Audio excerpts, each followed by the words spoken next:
And we're back on the We Sell Restaurant Show. We Sell Restaurant operate the largest restaurant brokerage company in the nation based on a number of listings, transaction count, and volume. We are franchising nationwide and have offices in Florida, Colorado, South Carolina, Tennessee, and Georgia. We're back on the air with the organizers of probably one of the best events in the city if you are someone that's excited about the food industry, and that is Taste of Atlanta. It's something for someone from every walk of life, and we're joined by the organizer, DeSena. Dale, welcome, and the festival's going on as we speak. It is. I mean, it is a great time. We've got a good crowd, and I'm looking forward to going over to the Big Green Egg in just a little bit. We've got a great grilling station that's happening, and lots of fun demos. Atlanta really is the hotbed of using your grill. You can use it all year round. So many great things are happening right now. Wonderful. Good.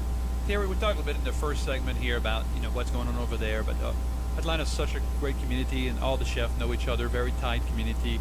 I've been to the Taste before, and I've seen some chefs not even presenting there, but walking around to get inspiration and everything. Are you going to have the time to do that, to catch up with some of your peers and then explore? Absolutely. Anytime we do any event, it's really important that I send my staff out as well to kind of look around and kind of introduce themselves to the other chefs. And then it's important for myself to kind of go by and slap some high fives with some guys that, some great chefs out there that we've worked together, or, that we know. We kind of all push each other, It's a really tight chef community here in Atlanta, a lot of camaraderie, and we all support each other and support each other's restaurants. I think that's what makes the culinary scene in Atlanta really special.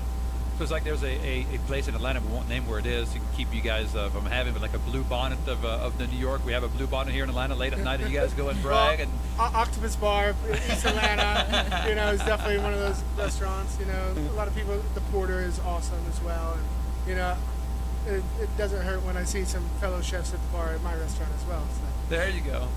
So Dale, we have talked a lot about this great event, but tell me, do you think that the festival actually changes the restaurant scene? Like folks come, synthesize something from one year, and then the next year they actually make a difference in what they're presenting, how they put forward their cuisine or their menu. Do you change the restaurant scene? I like to think that we play a small part in that, or some part in that. I think that it's about research, and I think that sometimes restaurants can use Taste of Atlanta almost as a giant focus group to be able to say, hey, I'm here, 2 of my really great items.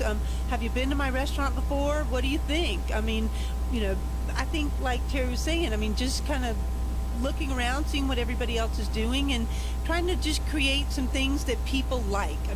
When we sit down and do the planning for the festival, we really take into consideration all of the different demographics, the different participants, everybody involved in the festival, that we're putting on a festival for Atlanta, about Atlanta, that everybody wants to learn about. So it's not just what I want to do, it's about what everybody else contributes. And we said this at the top of the show, but there are 90 different restaurants, is that correct? Yes, there's more than 90 restaurants.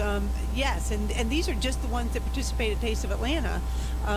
We have grown now. This is our 12th festival, and we are now by invitation only. So you really have to sort of be invited. We work with a lot of food writers and food bloggers and tastemakers around town to hear who would you like to see at Taste of Atlanta. So look at Terry, the Wrecking Bar got in.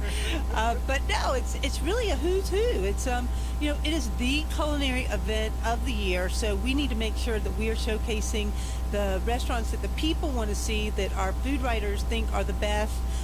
So we change it up every year. And you bring in some stars from across the country too, because we interviewed Emily Ellen, who was on the Next Food Network star a few weeks ago at the Florida Restaurant Show, and she's going to be on a stage. She is. She's going to be on the Family Food Zone stage, and we love having Emily. She's a great gal to work with. And we bring in, some years we bring in some national chefs as well, some Food Network people. Aaron Sanchez has been with us. Emeril Lagasse has been with us. Iron Chef Morimoto. So many people over the years. But honestly, today, and I think for the past couple years, I really want to showcase Atlanta chefs. I really want Atlanta chefs to be our rock stars. They are celebrity chefs in my eyes, and I'm putting this on for Atlanta. I want to really help my Atlanta chefs. We also talked earlier about craft cocktails and craft beers. I mean, we had a whole show earlier in the year about that. Tell us how big has this become this year at the Taste of Atlanta about craft beer, and you still have. I think one time you had bartender competitions, everything like that. We still do. We still do. In fact, the bartender over at the Wrecking Bar is in the semifinals. Ian, wow. Yeah, the semifinals are 12:30 Saturday today. So it runs from 12:30 to 1:30, and then the finals, actually really exciting, is going to be on Sunday inside the Food Studio tent. So that's a great thing. But yeah, So I mean, we need a gig as the judges for that. Ah, there you I was go. like, how That'd do be you a get great Vlad to be a gig. judges for the cocktail division? Well, and it's interesting. Burnett Branca is our sponsor of the Barcraft competition, and they have been for the past 3 years. So that really says something about their brand. It's an awesome cocktail concoction, or Liqueur. They're just the Yes. Digestif. it's a great spirit to include, and the bartenders that are involved, really, that is one of their favorite brands. So we want to stay in tune, again, looking at trends, and stay up and cool with them. But I think too that the whole Atlanta community has become more focused on craft cocktails, craft beers.